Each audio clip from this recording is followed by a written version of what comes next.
നവകേരള സദസ്സിന് മാത്രം അനന്തു നൽകിയത് ലക്ഷങ്ങൾ. സഹായിച്ചത് മുഖ്യമന്ത്രിയുടെ ചീഫ് പ്രിൻസിപ്പൽ സെക്രട്ടറി. പുറത്തുവരുന്നത് തട്ടിപ്പിന്റെ രാഷ്ട്രീയ മുഖങ്ങൾ.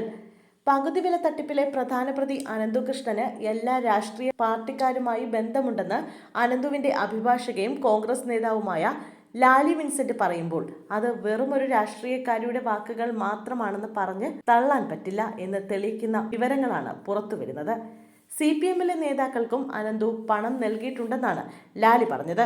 അനന്തു നവകേരള സദസ്സിനും പണം നൽകിയിട്ടുണ്ടെന്ന് ലാലി വെളിപ്പെടുത്തി. അനന്തു നവകേരള സദസ്സിന് പണം നൽകിയതായി അക്കൗണ്ടിലും കാണാം. അനന്തു അത് പോലീസിനോടും പറഞ്ഞിട്ടുണ്ട്.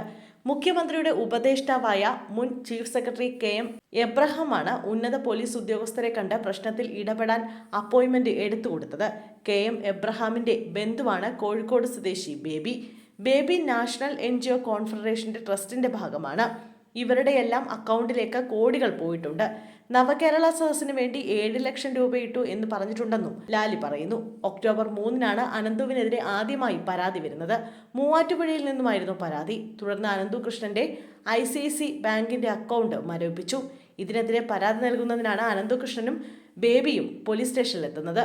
ഇതിനുവേണ്ടി DIGയെ പരിചയപ്പെടുത്തുന്നത് എബ്രഹാം ആണെന്നാണ് ലാലി ആരോപിക്കുന്നത്. Saigram global trust chairman Anandkumar അനന്തുകൃഷ്ണനെ സാമ്പത്തികമായി ഉപയോഗിച്ചെന്നും ലാലി പറഞ്ഞു. ടെക്നോ പാർക്കിൽ ആനന്ദ്കുമാർ ചെയ്യുന്ന പുതിയ പ്രൊജക്ടുകളുടെ വലിയ ഷെയർ അനന്തുവിൻ്റെതാണെന്നും ലാലി പറഞ്ഞു. അതിനിടെ പകുതി വില തട്ടിപ്പിൽ ജസ്റ്റിസ് CN രാമചന്ദ്രനെതിരെ പോലീസ് കേസെടുത്തു. സന്നദ്ധ സംഘടന നൽകിയ പരാതിയിൽ പെരിന്തൽമണ്ണ പോലീസാണ് കേസെടുത്തത്. കേസിൽ 3-ാം പ്രതിയാണ് CN Ramachandran. Saigram global trust chairman ആനന്ദ്കുമാറും അനന്തകൃഷ്ണനുമാണ് 1-ഉം 2-ഉം പ്രതികൾ.